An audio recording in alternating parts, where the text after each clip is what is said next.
আসসালামু আলাইকুম। এখন শুনবেন সংবাদ শিরোনাম। আলী খামেনির ছেলে মুস্তফা খামেনি হচ্ছেন ইরানের পরবর্তী সর্বোচ্চ নেতা। অব্যাহত আছে পাল্টাপাল্টি হামলা। এবার দুবাইয়ের মার্কিন যুদ্ধ দীর্ঘস্থায়ী হলে ঘরে বাইরে ব্যাপক চাপে পড়বেন মার্কিন প্রেসিডেন্ট। ধারণা বিশেষজ্ঞদের সংঘাত বন্ধে কৌশলে ট্রাম্পকে বাধ্য। নজিরবিহীন জ্বালানি বিপর্যয়ে পড়ার শঙ্কা এশিয়া ও ইউরোপের দেশগুলো। দেশে এখনই সংকটের আশঙ্কা নেই, দাবি মন্ত্রীর।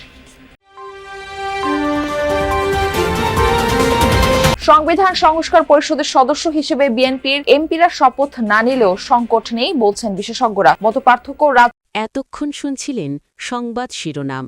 এখন শুনবেন বিস্তারিত। ইরানের পরবর্তী সর্বোচ্চ ধর্মীয় নেতা হচ্ছেন আয়াতুল্লাহ আলী খামেনির ছেলে সাইদ মুজতবা হুসেইনি খামেনি।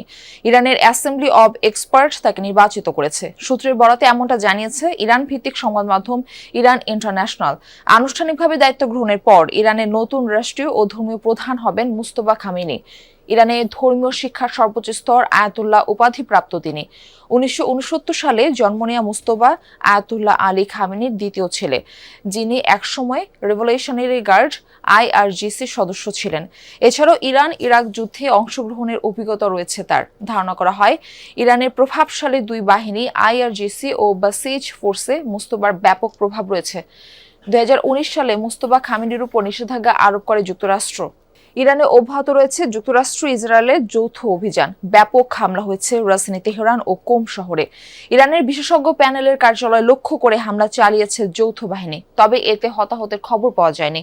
দেশটির পরমাণু স্থাপনায় নতুন করে হামলার দাবি করেছে ইসরায়েল। তেহরানের দুটি শিল্প এলাকা থেকে বাসিন্দাদের সরে যাওয়ার নির্দেশনাও দিয়েছে তেল আবিব। শিগগিরই সেখানে অভিযান চালানো হবে বলে জানিয়ে দিয়েছে সতর্কবার্তা। ইরানের যুক্তরাষ্ট্র ইসরায়েলের যৌথ অভিযানে নিহতের সংখ্যা বেড়ে দাঁড়িয়েছে 787 জনে। লেবাননও জোরদার হামলা চালিয়েছে ইসরায়েল। বৈরুত ও সিডনে ব্যাপক বোমা বর্ষণ করেছে আইডিএফ। ইরাকের পশ্চিম আল কাইম শহরে ইরানপন্থী কাতাইব হিজবুল্লাহ সহযোগী একটি সশস্ত্র গোষ্ঠীকে লক্ষ্য করে হয়েছে হামলা। দুবাইয়ের মার্কিন কনসুলেট লক্ষ্য করে ড্রোন হামলা চালিয়েছে ইরান। কনসুলেট ভবনের পার্কিং লটে ইরানের সাথে যুদ্ধ দীর্ঘস্থায়ী হলে ঘরে বাইরে ব্যাপক চাপে পড়বেন মার্কিন প্রেসিডেন্ট ডোনাল্ড ট্রাম্প। একদিকে যুদ্ধের খরচ যোগাতে যুক্তরাষ্ট্রের অর্থনীতিতে চাপ বাড়বে, মার্কিন জনমনে ট্রাম্পের বিরুদ্ধে তীব্র হবে ক্ষোভ।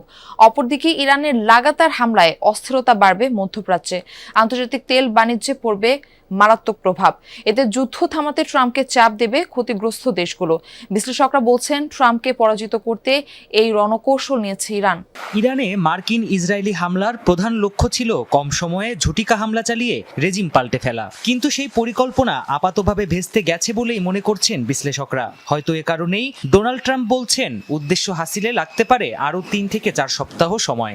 বিশ্লেষকদের দাবি দীর্ঘ সময় যুদ্ধ চালানোর সক্ষমতা নেই যুক্তরাষ্ট্রের। রয়েছে সামরিক, অর্থনৈতিক ও রাজনৈতিক ঝুঁকি। যুদ্ধ লম্বা হলে চাপ বাড়তে থাকবে মার্কিন অর্থনীতির ওপর, এমনটাই মত তাদের।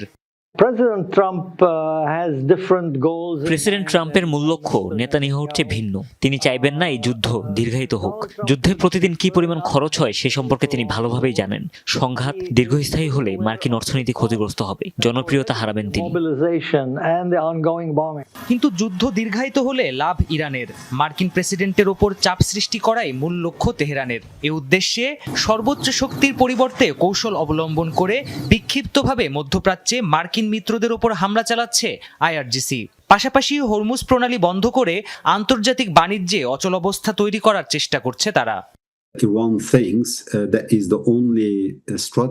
যুদ্ধ বন্ধে ইরানের কাছে একটাই পথ খোলা আছে, তা হলো যে কোনো উপায়ে ট্রাম্পের উপর চাপ সৃষ্টি করা। আর এই কারণেই তারা উপসাগরীয় দেশগুলোতে হামলা করছে। একই সাথে হরমুজ প্রণালী বন্ধেও তৎপরতা চালাচ্ছে, কারণ বিশ্বের 20% অপরিশোধিত। মধ্যপ্রাচ্যের যুদ্ধের কারণে এখনই জ্বালানিতে প্রভাব পড়বে না বলে জানিয়েছেন জ্বালানি মন্ত্রী ইকবাল হাসান মাহমুদ টুকু। তবে বিশ্বব্যাপী সংকট দেখা গেলে বাংলাদেশের সমস্যা হতে পারে। আর বিপিসি চেয়ারম্যান রেজানুর রহমান জানিয়েছেন, দেশে জ্বালানি তেলের যথেষ্ট মজুদ আছে, দাম বৃদ্ধির শঙ্কা নেই। বলেন, যুদ্ধ পরিস্থিতি বিবেচনায় রেখে তেলের বিকল্প বাজার খোঁজার বিষয়টি ভাবা হচ্ছে। দেশের জ্বালানি খাত বলতে পুরোটাই আমদানি নির্ভর। ডিজেল, অকটেনের পর গ্যাসের মূল ভরসাও এখন বিদেশি এলএনজিতে। ফলে বৈশ্বিক যে কোনো পরিস্থিতিতে উদ্বেগ বাড়ে বাংলাদেশেও। ইসরায়েল যুক্তরাষ্ট্রের সাথে ইরানের যুদ্ধ সে আশঙ্কা তৈরি করেছে। হরমুজ প্রণালী বন্ধ ও সৌদির তেল শোধনাগারে হামলা বৈশ্বিক তেল সরবরাহে আঘাত হিসেবে দেখছেন অভিজ্ঞরা। তবে সরকারি প্রতিষ্ঠান বিপিসি বলছে, আপাতত জ্বালানি তেলের সংকট নেই, বরং প্রয়োজনের তুলনায় যথেষ্ট মজুদ রয়েছে। দুইটা সুবিধা পাচ্ছি। একটা সুবিধা হলো যে আমার স্টকটা 14+ আমার স্টক আছে। জেট ফুয়েলটা একটা ইম্পর্টেন্ট। আর দ্বিতীয় হলো যে পোর্ট অফ ডেলিভারিগুলো এখনো পর্যন্ত আমার এই সিচুয়েশনের বাইরে। এখনই জ্বালানি তেলের দাম বাড়বে না বলে জানান বিপিসি চেয়ারম্যান। সংবিধান সংস্কার পরিষদের সদস্য হিসেবে বিএনপির এমপিরা শপথ না নিলেও সংকট তৈরি হবে না বলছেন আইন বিশেষজ্ঞরা। তাদের মতে সংবিধানের 142 অনুচ্ছেদ অনুযায়ী এমনিতেই সংবিধান সংস্কার করতে পারবে বিএনপি, তবে তা টেকসই হবে কিনা তা নিয়ে রয়েছে শঙ্কা। বিশেষজ্ঞরা বলছেন, সংবিধান সংস্কার পরিষদ নিয়ে যে মতপার্থক্য দেখা দিয়েছে তার সমাধান করতে হবে রাজনৈতিকভাবে। আরিফুর রহমান সবুজের রিপোর্টে থাকছে বিস্তারিত। জুলাই জাতীয় সনদের আইনি ভিত্তিতেই জারি করা হয়েছিল জুলাই জাতীয় সনদ বাস্তবায়ন আদেশ। রাষ্ট্রপতির এই আদেশের ভিত্তিতে জাতীয় সংসদ নির্বাচনের দিন অনুষ্ঠিত হয় গণভোট, আর এতে হায়ের পক্ষে রায় দেন 65% বেশি ভোটার। নবনির্বাচিত সংসদ সদস্যরা শপথ নিলেও সংবিধান সংস্কার পরিষদের শপথ নিয়ে তৈরি হয় মতদ্বৈততা। জাতীয় সংসদে গৃহীত হওয়ার পরে তখন জাতীয় সংবিধান সংস্কার পরিষদের সদস্যদের শপথ নেয়ার বিধান করা যাবে। নতুন করে মঙ্গলবার জুলাই জাতীয় সনদ, গণভোট অধ্যাদেশ এবং সংসদ সদস্যদের সংবিধান সংস্কার পরিষদের সদস্য হিসাবে শপথ নেয়ার বৈধতা নিয়ে রুল জারি করেছেন হাইকোর্ট। এরপরই জুলাই সনদ বাস্তবায়নের ইস্যুটি আবারও আলোচনায় এসেছে। সংসদ যখন শপথ নিতে যায়, বিএনপি কি শপথ নিছে? নাই না, তো ওটা তো ধরে এসে বলেই দিয়েছে এটা ইলিগাল।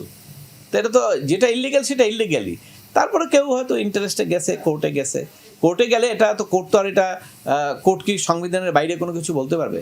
কোর্ট তো এই সংবিধানের অধীনে কাজ করছেন, সংবিধানের বাইরে তো একটা কোর্ট কথা বলতে পারবেন না।